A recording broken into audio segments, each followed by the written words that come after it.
Oke, selamat malam teman-teman sahamologers.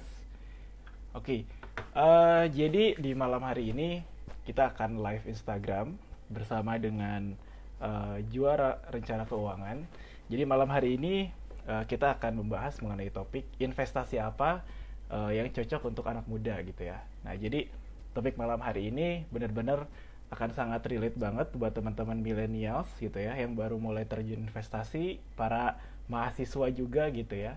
Jadi malam hari ini kita akan kupas semua sebenarnya investasi apa sih yang cocok gitu ya untuk dipilih bagi kalangan millennials. Nah, jadi malam hari ini kita akan live bersama Mbak Nisa Hidayati ya dari Juara.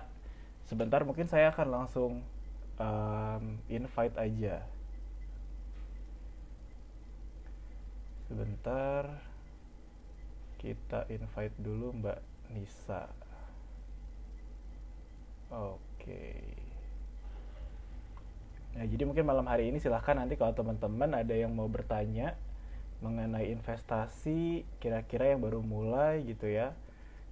Jadi jangan asal nanti kita kalau investasi itu jangan asal ngikut-ngikut orang. Ya, dengan usia kita saat ini, kebutuhan kita saat ini kira-kira apa sih yang sebenarnya cocok gitu ya untuk kita investasikan. Oke, kita sekarang langsung invite aja Mbak Nisa.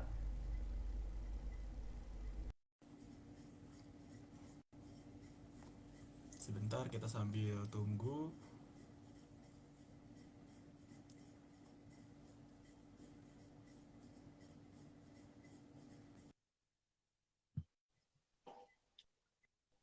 Oke, sudah masuk. Selamat malam, Mbak Nisa. Iya, selamat malam Mas Yandri. Apa kabar, Mbak? Alhamdulillah, walaupun lagi dingin. Dan harap maklum kalau ada suara-suara dak-dekok di belakang saya ya. Oke, nggak apa-apa. Jadi, Mbak Nisa, mungkin malam hari ini topik eh, IG Live kita itu adalah investasi apa untuk anak muda. Betul ya, Mbak ya? Yes, correct, correct. Yes, betul. Jadi nanti di malam hari ini teman-teman bisa bertanya ataupun mendengar berbagai insight dari Mbak Nisa. Kira-kira teman-teman yang baru masuk ke pasar saham ataupun investasi-investasi reksadana atau apapun gitu ya.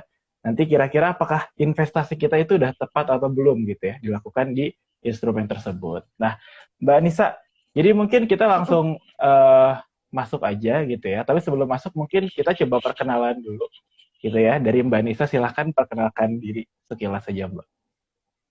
Thank you, Mas Yandri. Halo buat teman-teman semua, baik teman-teman juara maupun teman-teman dari Sahamologi. Nama saya Nisa Hidayati, biasa dipanggilnya Mbak Ica gitu ya. Saat ini saya memang tidak lagi di Indonesia, jadi saya disclaimer dulu ya, posisi saya di Skotlandia dan karena di Scotland ini Highland, jadi kadang memang sinyalnya agak-agak naik turun ya, namanya juga dataran tinggi. Jadi Oke. kalau nanti suara saya ada tapi mukanya berbet-berbet, ya lanjut aja ya Mas Yandri ya. Oke, Saya di Mbak. bidang financial planning udah lumayan lama juga dan kebanyakan memang saya punya klien-klien most likely milenial untuk Hmm. di financial planningnya sama keluarga muda sebetulnya itu banyak banget yang sering konsultasi sama saya.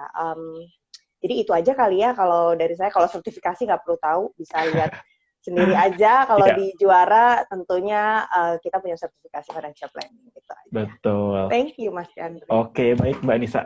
Jadi mungkin kalau sertifikasi udah bisa dilihat sendiri lah ya, di posternya udah ada, Mbak Nisa udah ada beberapa sertifikasi yang diambil gitu. Jadi teman-teman, malam hari ini kita juga narasumbernya udah pasti kompeten lah ya di bidang. Ini juga jauh-jauh dari Skotlandia gitu ya Mbak Nisa.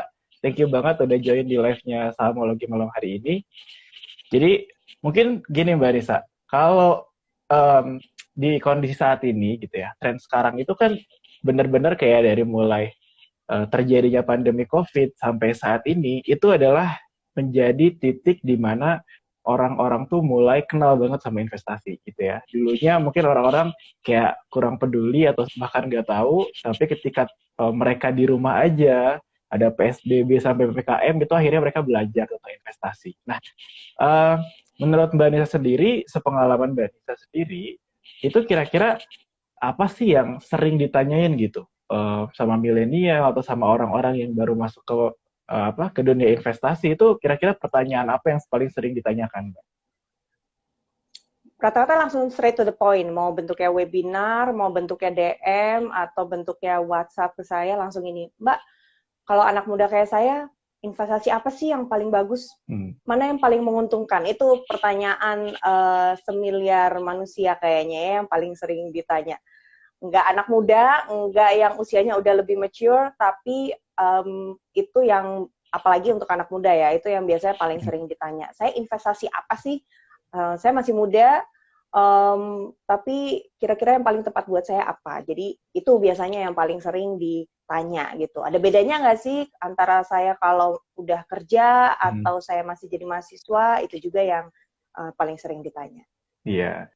Dan kadang mungkin kalau kita sebagai terutama mahasiswa gitu ya, ataupun orang-orang yang baru mulai bekerja, itu kan kadang juga mindsetnya mungkin mikirnya, oh ya udahlah, mumpung masih muda, kita harusnya kayak duitnya bisa dipakai apa dulu gitu. Nah, mungkin ada juga yang masih bingung kali, Mbak.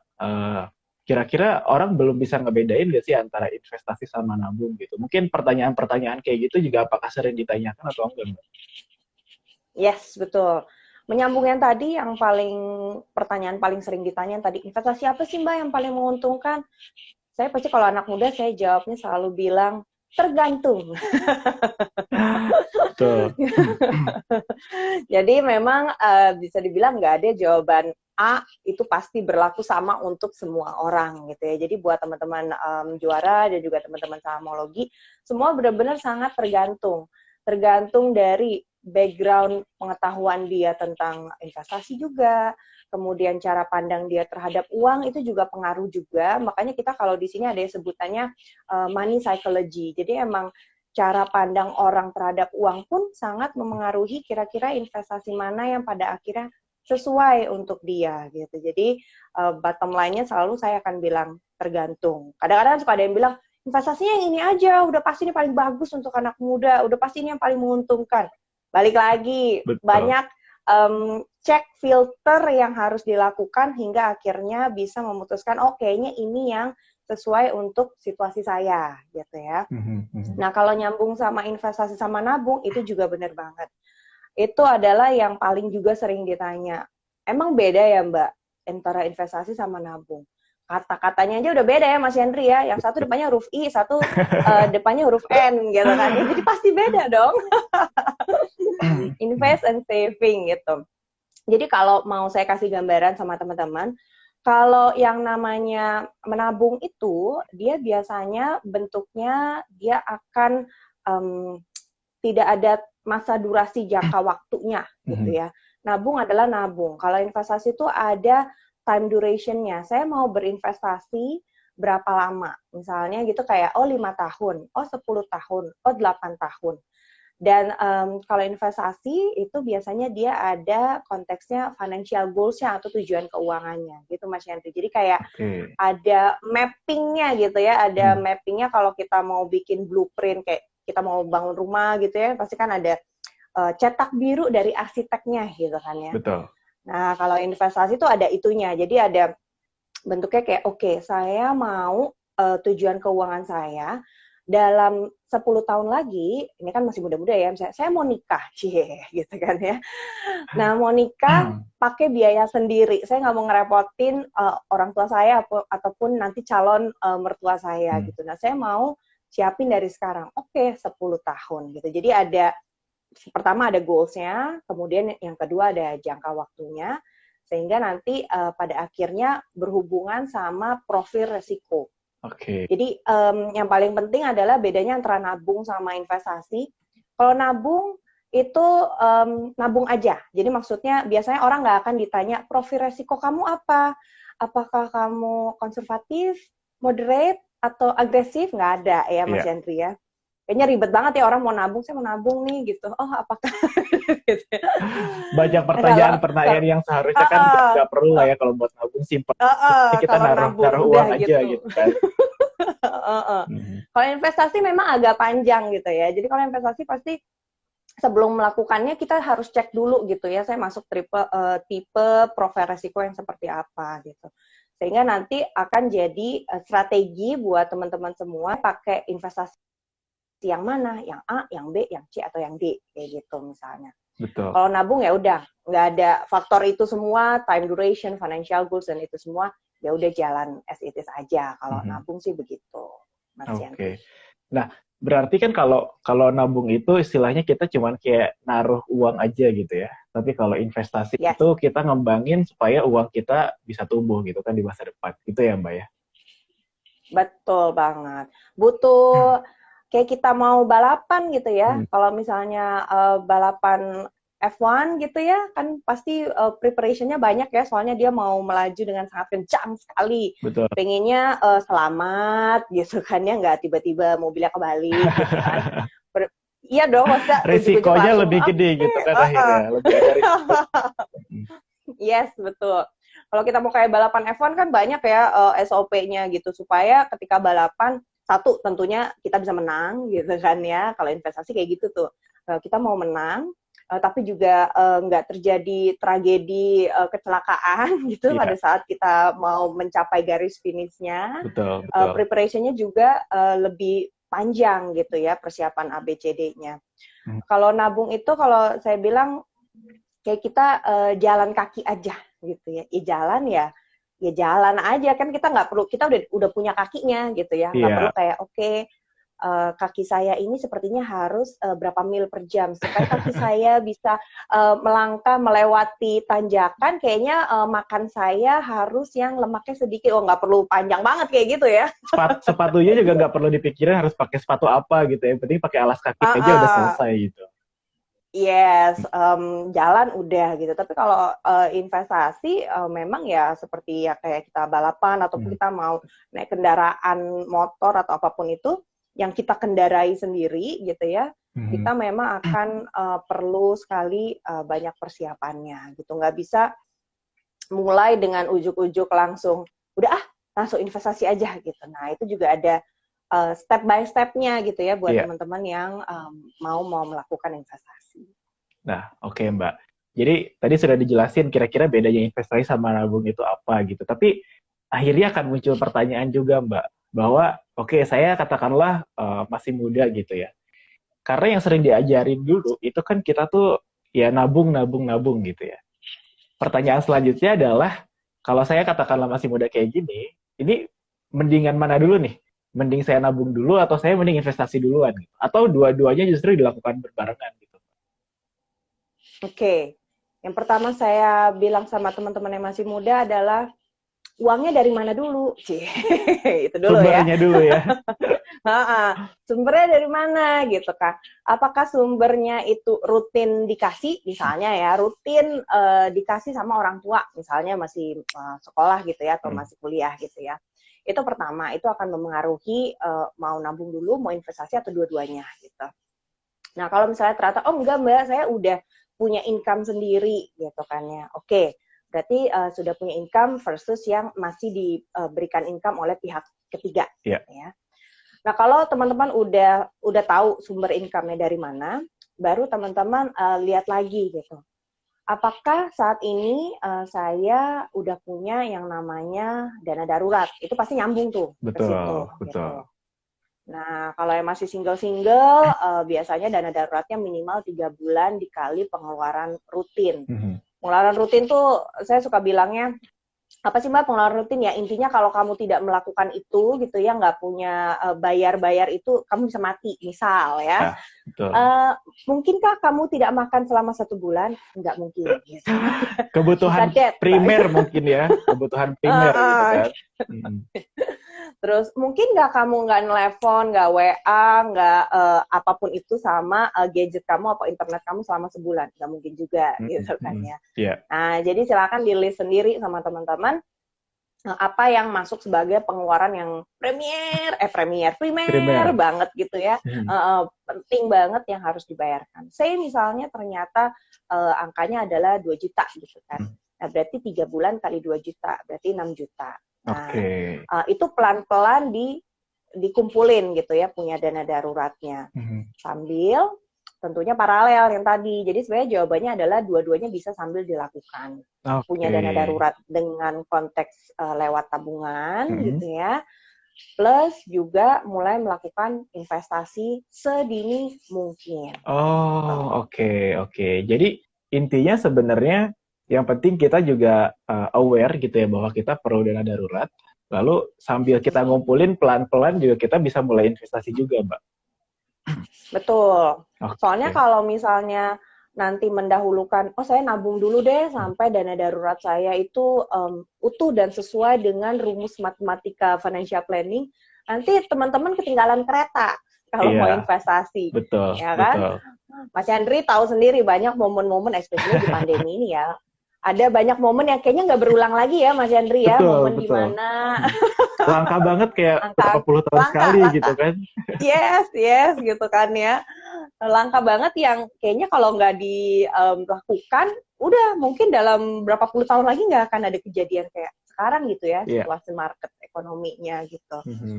Jadi buat teman-teman yang masih muda, lakukan keduanya, Mhm. walaupun misalnya satu, ternyata oh income saya masih dapat uang jajan dari orang tua saya karena saya masih kuliah gitu ya. Iya. Go ahead, kamu dari sekarang udah langsung pelan-pelan punya dana darurat gitu ya, dan juga sudah mulai berinvestasi. Untuk yang udah kerja atau misalnya baru dapat kerja dan udah punya income juga, lakukan keduanya juga sama gitu. Kalau Oke. yang terakhir kali dari saya kali ya Mas Yandri, kalau yang masih mahasiswa biasanya saya suka push mereka untuk benar-benar udah punya dana darurat dan juga investasi. Karena ketika nanti mereka udah punya income sendiri, mereka kayak mulainya tuh nggak dari minus gitu ya, atau Oke. mulainya nggak mulai dari nol. Mereka Mhm. udah bisa punya sedikit yang mana nanti kalau misalnya sudah mau mulai berkeluarga, dia udah nggak perlu pusing lagi mikirin hal basic yang tadi itu, dan Iya. akhirnya dia udah aman. Oh, Oke, jadi istilahnya selagi masih kuliah, sebenarnya dana darurat kita itu tuh ada di orang tua sebetulnya. Tapi sambil mm-mm. berjalan kita nyiapin, justru yang kita siapin itu adalah ketika kita udah punya penghasilan sendiri ya, Mbak. Betul. Jadi kalau udah punya penghasilan, ketika ditanya, kamu udah punya dana darurat 3 bulan belum? Pas udah punya income sendiri, udah. Itu kan kayaknya one step forward banget gitu kan ya. Oh, mau investasi juga nanti nggak usah kayak harus dibagi dua nih sama dana darurat gitu kan. Jadi kalau udah dana daruratnya Yes, ready ya udah investasi udah bisa langsung jalan juga gitu ya. correct. Betul banget. Oke, berarti kalau kalau dengan konsep kayak gitu, Mbak, kita itu nggak perlu nunggu income kita stabil sebenarnya. Karena begitu kita punya dapat income, harusnya udah bisa mulai ngebagi antara nabung dan investasi. Atau harus stabil dulu justru karena biar aman gitu. Good question. Itu juga yang suka jadi kegalauan Hmm, para anak-anak muda ya gitu. Tapi betul. kan Mbak, income gue tuh belum stabil gitu. Masih kayak naik turun, atau enggak kalau misalnya masih sama orang tua, stabilnya stabil dapat uang jajan ya Mbak. Tapi di luar itu saya belum ada another extra income gitu kan. Ya, Yang itu masih naik turun gitu. Kadang-kadang jual-jualan apa, tapi kadang juga enggak gitu ya. Nah, jadi kalau pertanyaan mengenai apakah harus nunggu income-nya stabil dulu gitu ya, atau jalan aja gitu. Nah, berbicara soal investasi, sebetulnya teman-teman itu berbicara tentang good money habit. Jadi sebetulnya money habit itu oke.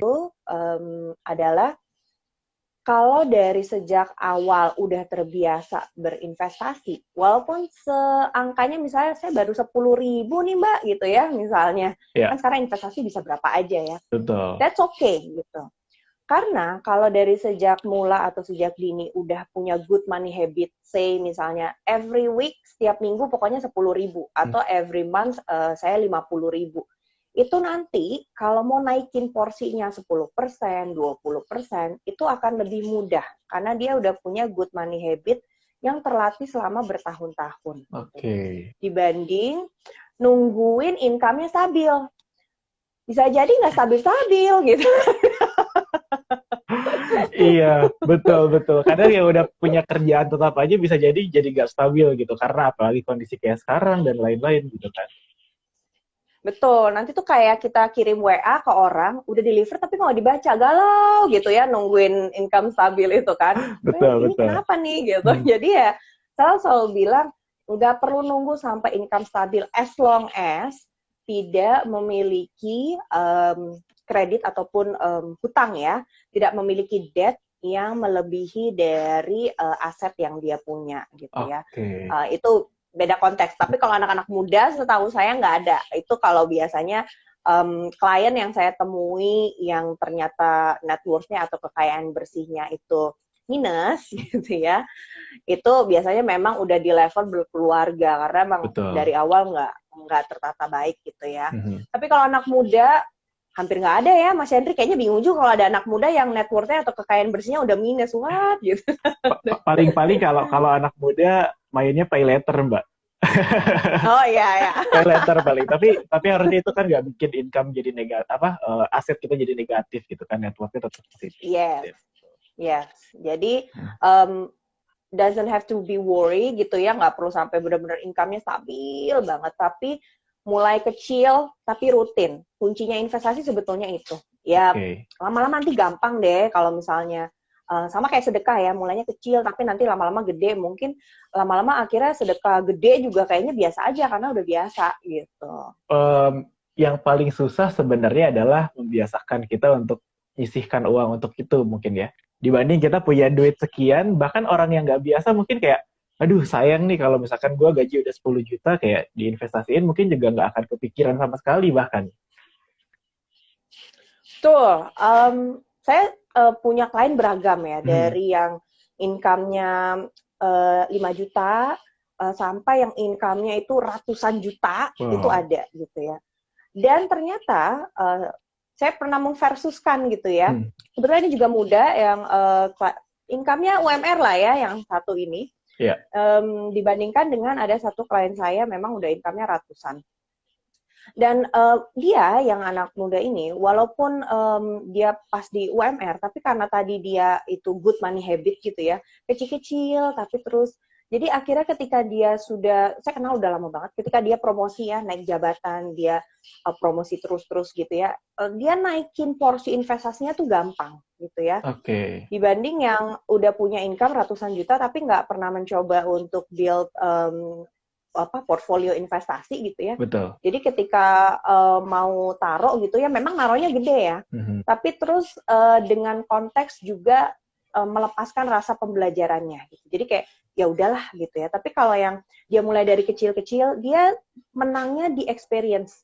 Dia ngerasain itu dari angkanya kecil, kemudian lama-lama gede, dia bisa mantau gitu, evaluasi dan monitor, oh udah berkembang sampai segini. Berikutnya gimana? Nah, pembelajaran itu yang sebetulnya mahal. Mas Henry juga tahu sendiri kan, gak ada yang tiba-tiba langsung jeret gitu ya, sangat piawai sekali gitu. Pasti ada masa ups and down-nya gitu. Bahkan mungkin kalau sekali kita masukin ketika uangnya udah besar, begitu kita katakanlah investasinya ngedown, mungkin bisa jadi kapok juga gitu akhirnya. Beda yang dari dulu udah kecil-kecil, oh ya udahlah emang wajar gitu naik turun gitu. Jadi level toleransinya juga mungkin udah lebih baik gitu, Mbak. Betul. Sometimes juga kalau misalnya udah punya income besar, lalu akhirnya baru mau berinvestasi, itu selalu maunya shortcut gitu ya, kayak ini gue naruh nih berapa gitu ya, besar angkanya. Terus pengennya cepat bisa dapat gede juga gitu ya, tanpa melihat mau itu situasi marketnya seperti apa gitu ya. Beda memang kalau yang mulai kecil-kecil, karena kan pasti dia juga akan merasa udah effort nih gue ngeluarin segini ya. Jadi gue pengen setiap menitnya gue pantau perkembangannya. Lebih sabar juga gitu akhirnya ya kalau biasa kayak gitu. Betul banget.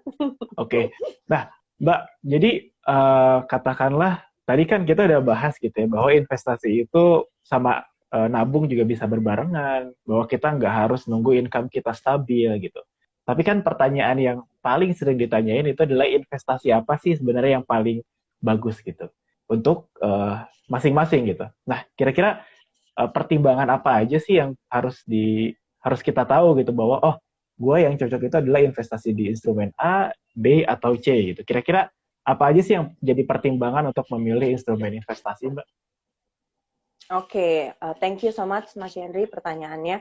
Very basic tapi itu sangat memengaruhi strategi untuk nanti berinvestasi tentunya ya, apalagi untuk yang newbie ya, untuk yang masih beginner gitu. Jadi yang pertama memang teman-teman harus lihat, yang pertama tentunya adalah arus kas atau cash flow, itu memang penting banget. Pastikan tidak dalam kondisi defisit. Karena memang ada yang langsung bilang income saya misalnya gitu ya, income-nya tuh 3 juta misal gitu ya. Tapi pengeluarannya itu 3.500.000 lah, defisit dong ya gitu kan ya. Dan di dalam si 3.500.000-nya itu dia ada investasi sebetulnya gitu loh. Tapi kan saya sudah berinvestasi Mbak gitu kan ya.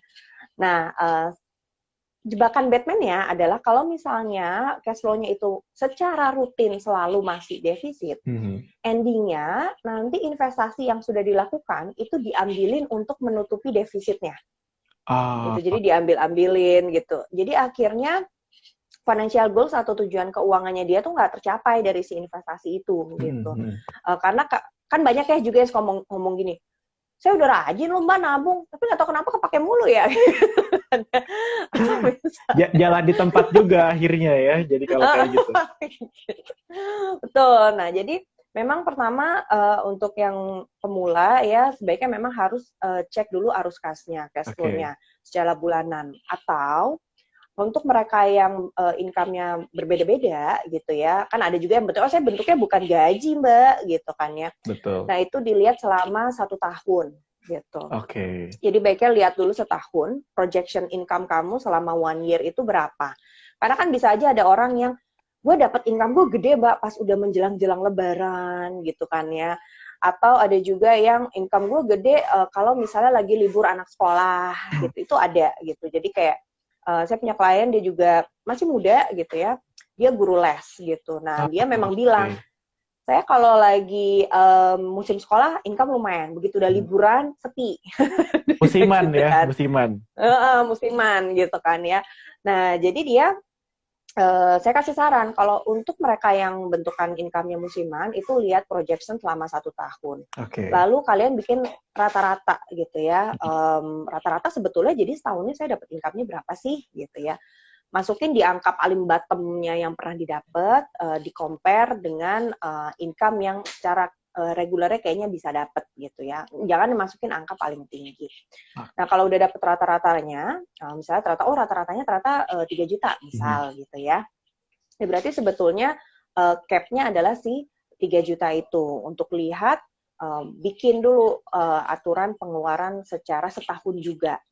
Apakah kalau setahun, saya masih defisit nggak sih gitu. Karena ya Mas Yandri tahu ada pengeluaran-pengeluaran yang bentuknya tahunan. Misalnya nih udah punya motor sendiri, STNK tuh kan bayar tahunan, ya kan? Betul. Kadang suka ada yang jadi problem anak muda itu, gue ambil Mbak investasi gue buat bayar STNK motor sama bapak ibu gue, masa gue minta duit lagi gitu kan, suka ada gitu kan? Betul. gitu.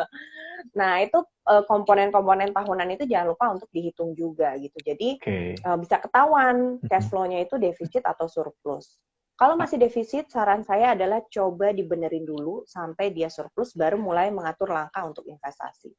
Kalau enggak, seperti Mas Yandri bilang, nggak kemana-mana investasinya jalan di tempat. Betul.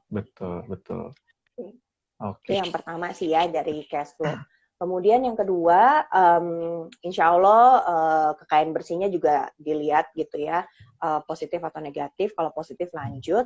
Dan akhirnya bisa dimulai dengan mulai untuk tahu profil resiko kamu apa gitu. Di luaran sana di internet banyak ya Mas Andri ya, kuesioner untuk tahu kamu tipe investor yang seperti apa gitu ya.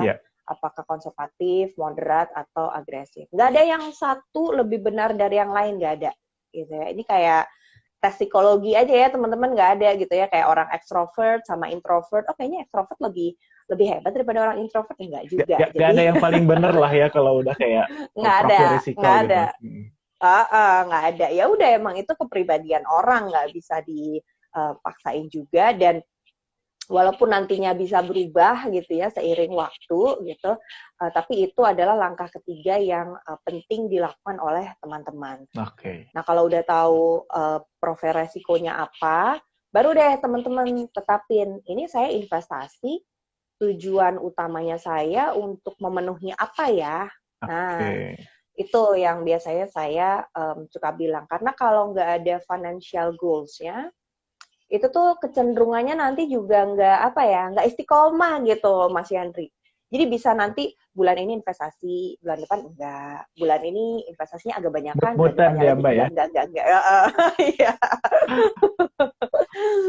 Jadi mut-mutan nanti ya. Jadi kenapa akhirnya penting sekali untuk di langkah keempat punya financial goals atau tujuan keuangan itu untuk jadi motivasinya teman-teman.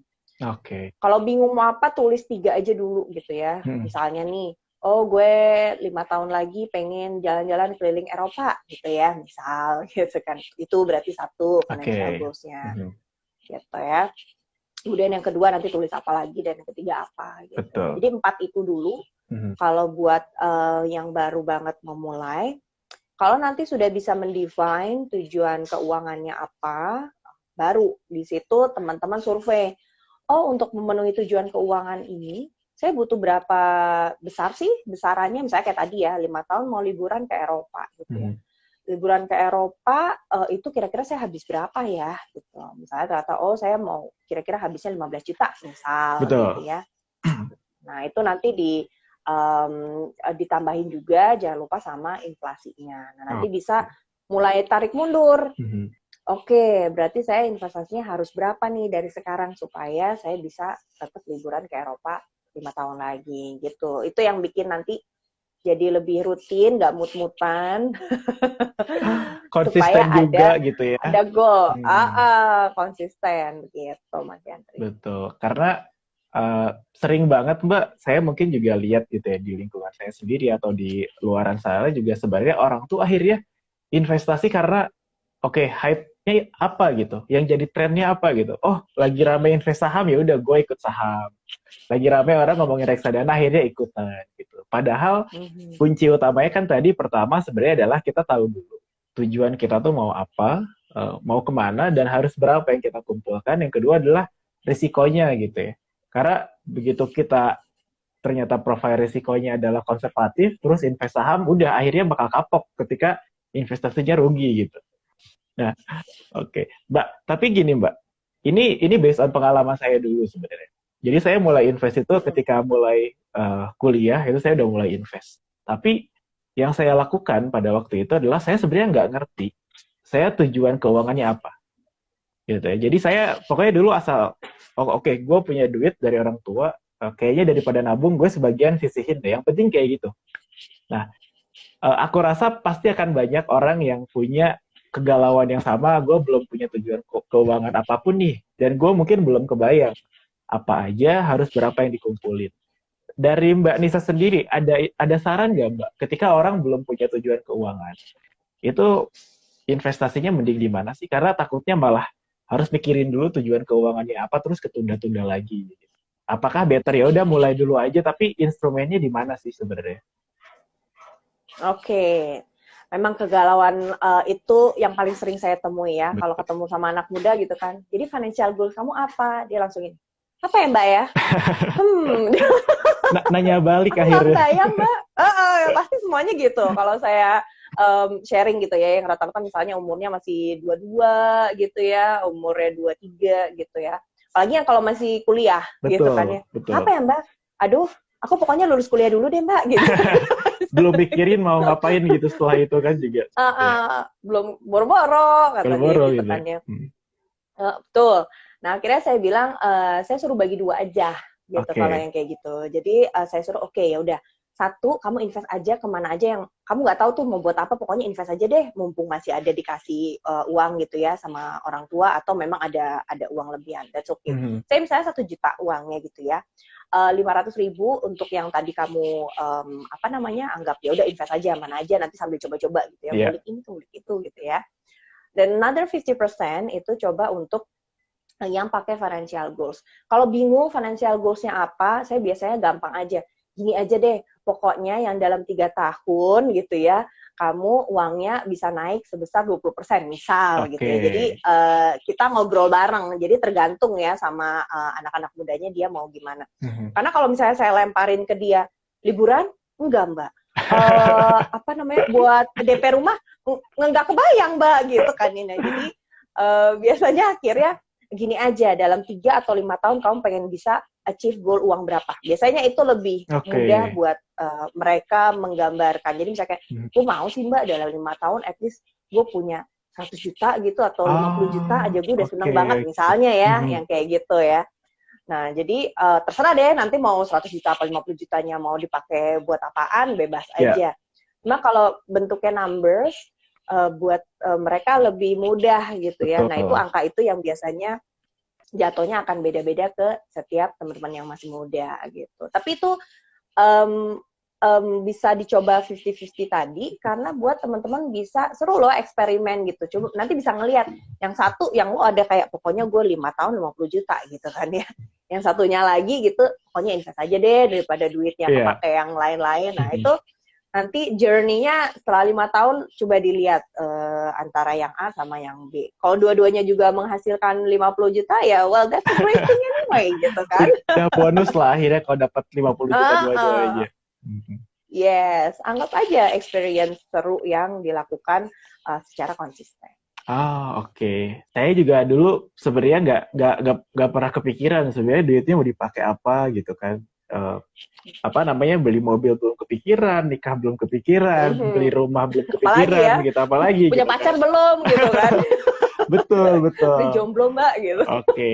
Nah, jadi mungkin tadi salah satu insight menarik kalau saya bisa recall balik gitu ya, bahwa sebenarnya kalau misalkan teman-teman sekarang nggak tahu gitu tujuannya kira-kira mau punya tujuan keuangan apa di tahun berapa. Jadi yang paling gampang adalah pikirin ya dalam 2-3 tahun ke depan pengen punya duit berapa sebenarnya. Nah, benar sih itu jadi motivasi juga akhirnya kita tahu gitu. Oh, gue mau mencapai 100 juta katakanlah di tahun sekian. Mau uangnya untuk apa silahkan gitu ya. Nanti teman-teman bisa pakai setelah uangnya kekumpul, saya rasa bakal gampang lah pakainya untuk apa. Iya, lebih percayalah, karena lebih mudah menghabiskannya daripada mengumpulkannya kan biasanya gitu. Betul. Nah, challenge-nya justru adalah teman-teman ngumpulin 100 jutanya dulu kalau gitu. Yes. Oke.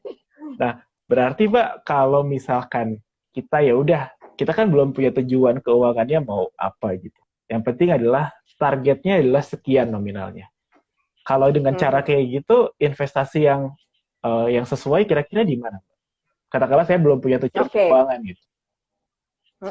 Itu akan balik lagi juga sama profil resiko gitu ya. Walaupun sebetulnya ada beberapa mazhab financial planner yang bilang namanya anak muda, berhubung masih muda, sebetulnya nggak apa-apa juga being aggressive gitu ya. Tapi kan dibalikin lagi sama karakter anak muda tersebut gitu. Betul. Ya. Saya pernah punya klien yang dia masih muda, dia taunya cuma koperasi loh ya Allah. Padahal muda, umurnya masih 23 kalau nggak salah. Saya sekitar 2-3 tahun lalu pas dia konsultasi sama saya, wow, taunya koperasi aja gitu kan ya. Karena kata dia udah turun-temurun dari uyutnya, neneknya, ibunya gitu ya. Itu emang udah koperasi minded gitu kan ya. Walaupun misalnya saya bilang, kamu kan masih muda, kamu tuh agresif bisa loh gitu ya. Di saham silahkan gitu kan ya. Tapi kalau dianya juga not willing to gitu karena memang background-nya juga dia tahunya besarnya dengan si koperasi, ya memang harus disesuaikan lagi. Ketika ngisi questionnaire profil resiko pun ternyata hasilnya juga konservatif. Gitu. Nah, tapi pembelajarannya adalah ketika akhirnya saya minta dia untuk membuka akun reksadana gitu ya. Coba deh kamu selain koperasi, saya bilang gitu kan ya. Pilihan reksadananya pun pada akhirnya juga masih reksadana pasar uang gitu ya, karena sesuai sama profil resikonya. Nah, tapi saya minta kepada dia untuk selama 1 tahun dia melakukan investasi reksadana, coba mendalami juga tentang reksadana yang lain gitu. Karena masih muda, masih punya banyak waktu buat belajar, masih punya banyak waktu untuk bisa salah juga, gitu kan ya. Dan nggak akan ngaruh juga kalau, aduh investasi gue salah, anak gue nggak bisa sekolah, belum ada anak, gitu kan. belum ada anaknya udah mikirin itu kan juga kadang kita aneh gitu. Iya kan nggak akan investasi yang bikin minus sampai gila gue jadi nggak bisa kasih makan keluarga gue karena investasi gue lagi minus, kan nggak gitu juga ya gitu kan kalau masih muda. Nah, jadi saya bilang sama dia, karena kamu juga konservatif walaupun sebetulnya most likely bisa agresif gitu ya, selama setahun kamu rutin berinvestasi reksadana ini, kamu sambil belajar reksadana lain. Nanti di tahun kedua kamu coba untuk lihat ataupun kamu bagi dua gitu ya.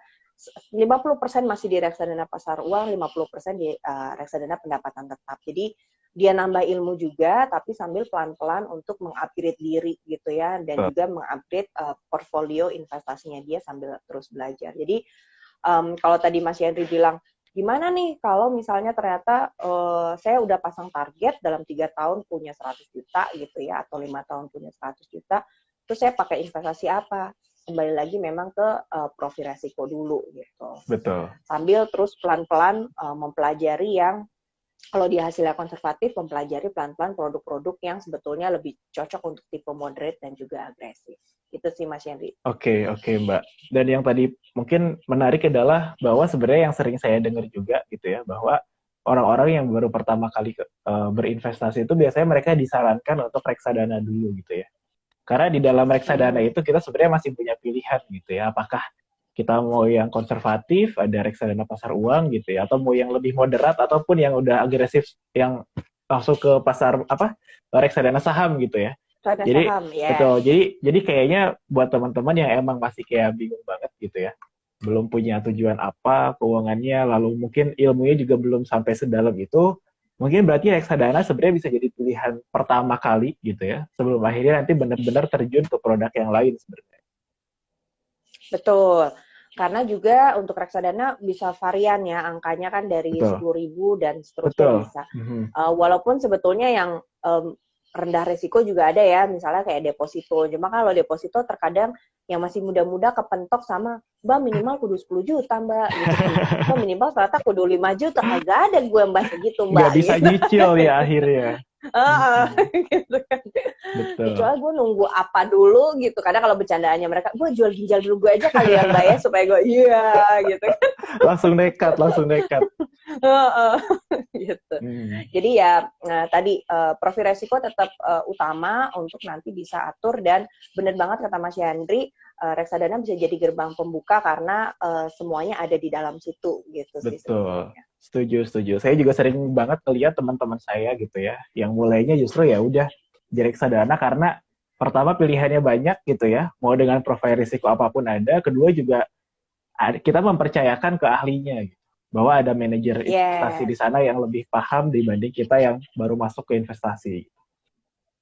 Betul sekali. Nah, Mbak, jadi sebetulnya kan dari pembicaraan kita tadi, kesimpulannya adalah sebenarnya justru mumpung masih muda, kita better untuk berinvestasi sedini mungkin gitu ya, katakanlah. Sebenarnya apa sih benefit untuk kita memulai investasi selagi muda, bahkan mungkin di awal masih kuliah gitu, dibanding dengan kita nunggu katakanlah income-nya udah stabil dulu atau punya tujuan keuangan dulu. Nah, benefitnya apa Mbak? Kalau kita tuh udah mulai investasi duluan dibanding yang terlambat gitu akhirnya. Oke. Jadi kalau saya suka bilang kalau ada yang suka masih muda nunda-nunda, nanti dulu deh Mbak, aku nunggu kaya dulu. Nah, justru kaya tuh dari investasi. Betul. Kan gitu ya, nunggu kaya dulu deh Mbak, ya Allah gitu kan. Nah, saya bilang kalau kamu nunggu terus, nunda terus, ya udah nggak akan ada yang tercapai sebetulnya gitu. Jadi memang benar harus segera dilakukan sedini mungkin. Karena kalau masih muda itu pembelajaran untuk bisa salahnya gitu ya, masih nggak terlalu berdarah-darah atau merugikan banyak orang gitu ya. Jadi mumpung masih single gitu dan nggak ada tanggungan, kalau konteksnya belum ada tanggungan ya gitu. Walaupun saya juga ada klien yang masih muda tapi dia sudah punya tanggungan gitu ya. Iya. Nah, tapi kalau masih muda kan masih freeloader gitu ya, dia belum ada saya harus bayarin orang tua saya gitu. Yang enggak, yang ada justru dia masih dikasih uang sama orang tuanya. Yeah. Jadi kalau misalnya ternyata terjadi crash di dalam situasi market, itu crashnya hanya terjadi ke dia aja gitu ya, nggak akan memengaruhi ke pihak-pihak yang lain gitu ya. Jadi dia akan dapat pembelajaran secara langsungnya juga lebih enak gitu ya. Dan dia punya waktu belajar jauh lebih panjang kalau masih muda ya. Jadi ketika nanti dia sudah dalam posisi mature atau nanti dia sudah punya jabatan yang semakin tinggi lagi, dia udah memang dulu-dulunya tuh udah punya pengalaman banyak gitu ya, karena memang udah coba-coba ini itu ya segala macam. Lalu yang kedua adalah kalau misalnya masih muda, ya, itu adalah kalau udah mulai berinvestasi dari muda, itu menjaga lifestyle lebih enak. Jadi maksudnya gini, kalau misalnya, karena kan udah memporsikan ya persentase investasi sekian persen dari income saya gitu kan ya. Berarti kan dia udah bisa memperkirakan gitu ya, lifestyle gue mau seperti apa gitu. Nah kalau misalnya baru duitnya banyak, baru dia berinvestasi, itu biasanya nanti pasti porsi investasinya akan jadi lebih kecil karena dia mau memaintain lifestyle yang dia sudah miliki. Gitu. Jadi, udah terbiasa dengan lifestyle yang udah cukup tinggi lah ya katakanlah. Yes, gitu. Kan kayaknya kan orang suka bilang gitu ya. Oh, naikin lifestyle itu gampang, nurunin itu, aduh, neraka jahanam Pak, gitu ya. Gengsinya turun akhirnya, Mbak. Social climber kan jadi banyak ya. Kalau udah ngomongin ginian gitu kan. Oh, dia social climber tuh apalah gitu ya. Nah, jadi enaknya adalah kalau misalnya investasi dari sejak muda, keuntungannya adalah menata lifestyle biasanya akan lebih enak karena dia sendiri pun nanti tidak ingin porsi investasinya berkurang. Justru makin nambah usia, pasti pengen investasinya itu makin gede. Gitu. Betul. Dan kalau investasi makin gede, kemudian juga diiringi misalnya, gue udah mau lifestyle dia juga naik, ya nggak masalah juga, toh investasinya juga udah ada. Udah ada, betul. Yes, gitu. Jadi itu adalah keuntungannya, dan udah pasti bisa mulai dari angka yang kecil tapi nggak akan harm atau mencelakai pihak-pihak lain. Maksudnya gini, kalau masih muda gitu cenderung untuk minjem duitnya kecil. Ya, maksudnya kayak emang ada sih temen yang ngutang gitu ya, tapi kan nggak, kalau udah tambah usia ya, kecenderungan orang minjem duitnya tuh kayak gede, pinjem dong, gue kurang nih duit gue, buat apa pinjem 10 juta kayak 15, 20 gitu ya. Nah kalau masih muda, itu untuk minjem uang and that kind of big money itu enggak gitu ya. Jadi untuk dia akhirnya punya uang dan langsung berinvestasi gitu, nggak masalah, karena dia nggak akan tiba-tiba, aduh gue mesti bayar 15 juta nih ke siapa gitu tanggungan, kan ya. Ada tanggungan utang gitu kan jadinya kalau. Iya gitu. Jadi masih debt-nya kecil banget kalau masih muda. Jadi itu adalah perks banget sih buat teman-teman yang masih muda.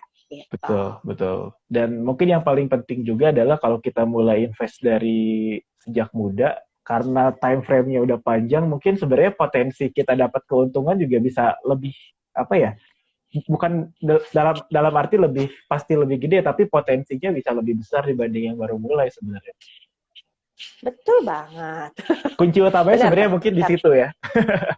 Betul, kunci utamanya. Pokoknya investasi itu kamu bersahabat dengan waktu, Betul. Makin lama, makin sabar, makin gede gitu akhirnya. Jadi hasilnya gitu kan. Betul banget. Betul. Oke. Jadi intinya ketika kita mulai invest dari muda, itu ada banyak sebenarnya benefitnya. Pertama juga kita punya waktu yang panjang gitu ya, buat belajar. Yang mana kalau masih muda kayaknya belum banyak pikiran nih. Jadi kita masih bisa fokus gitu belajar invest.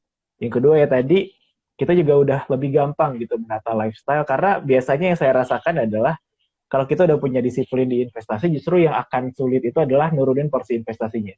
Dibanding kita dibanding kita mau naikin lifestyle, justru kita malah nggak rela gitu. Oh, porsi investasi gue akhirnya jadi kecil kan, sayang gitu.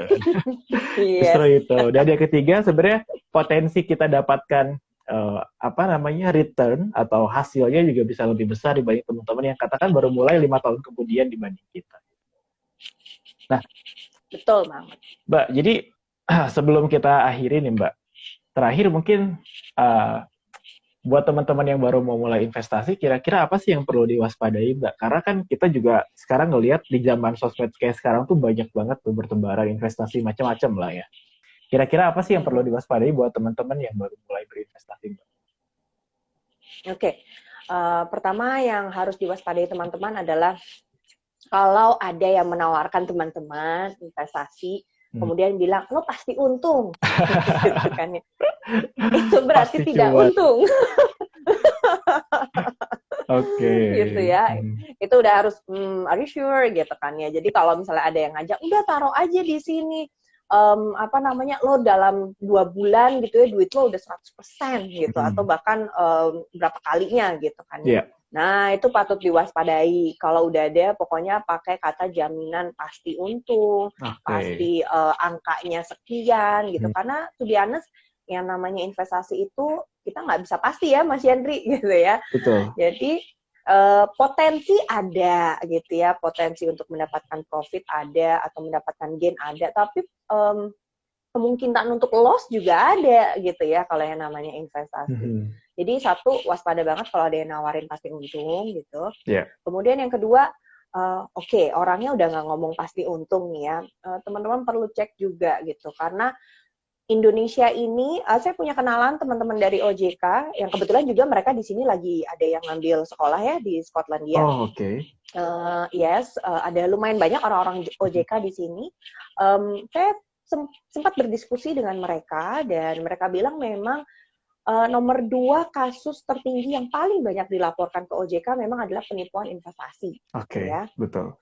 Nah, jadi kalau misalnya nanti teman-teman sudah ketemu orang yang memang nggak pakai kata-kata bilang pasti untung, itu kalau bisa teman-teman lihat apakah investasi tersebut terdaftar di OJK atau enggak. Oke. Gitu ya.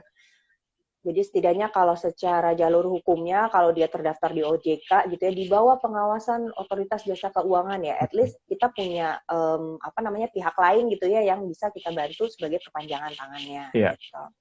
Itu yang kedua. Jadi kalaupun misalnya, oh ini nggak sama OJK Mbak, wong ini bisnis ikan lele misalnya gitu ya, gue diajakin temen gue bisnis ikan tambak atau apa gitu kan ya.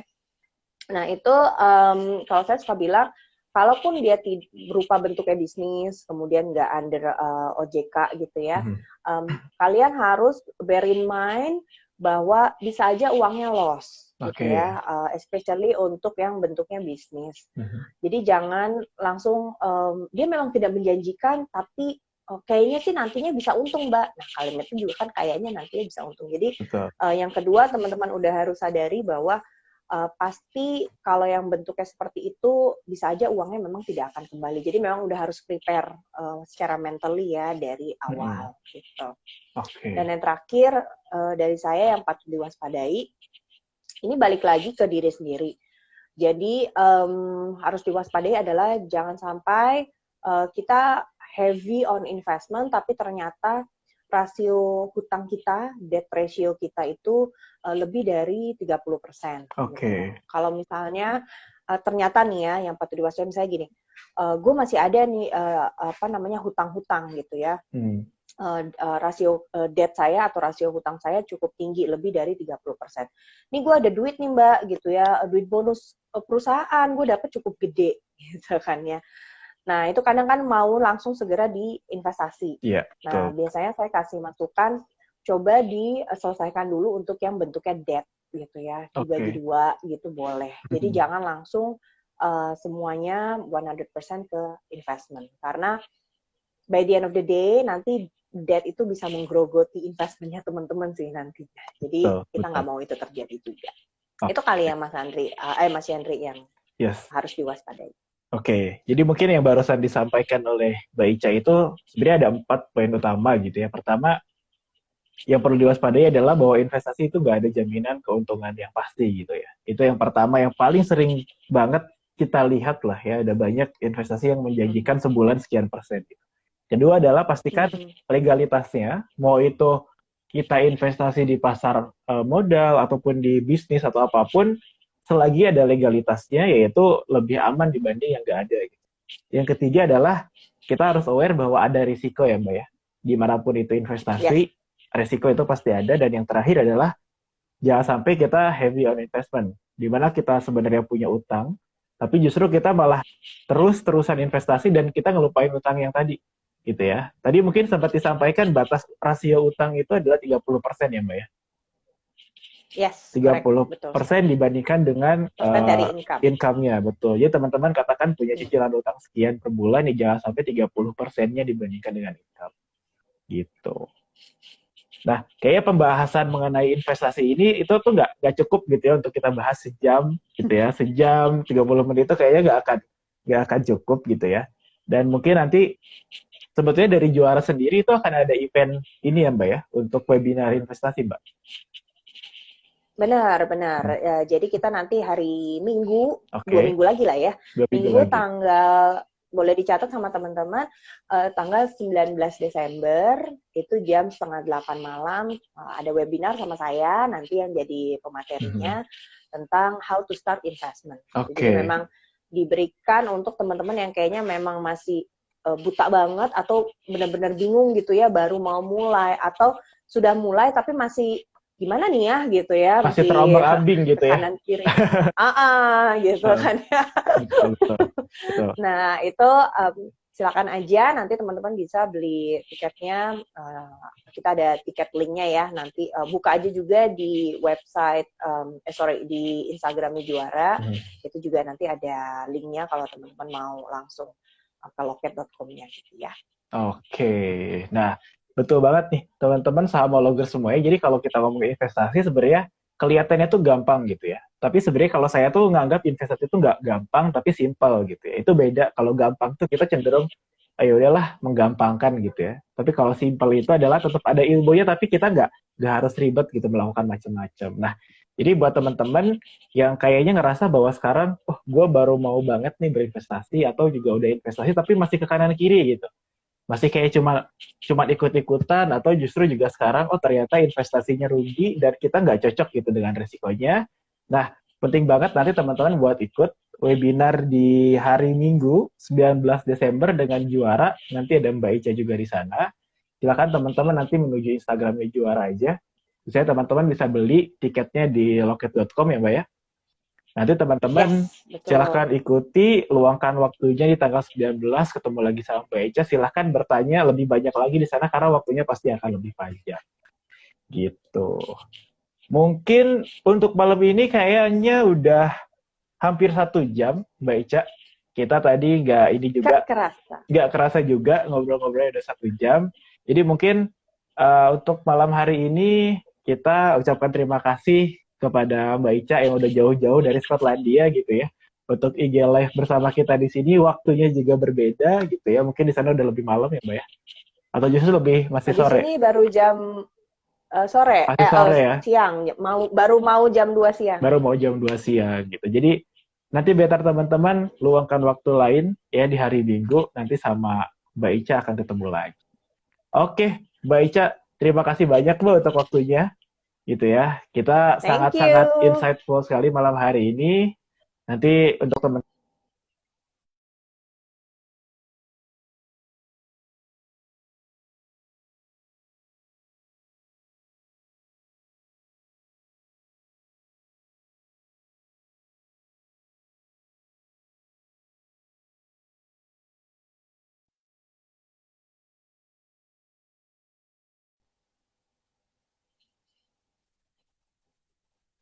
terima kasih Yes, yes, banyak Mbak ya. ya untuk Sama-sama. waktunya. Thank you atas undangannya. Yes, nanti silahkan ketemu sampai ketemu di webinar selanjutnya tanggal 19 September. Oke, selamat malam sama logger semuanya. Assalamualaikum warahmatullahi wabarakatuh. Waalaikumsalam warahmatullahi wabarakatuh.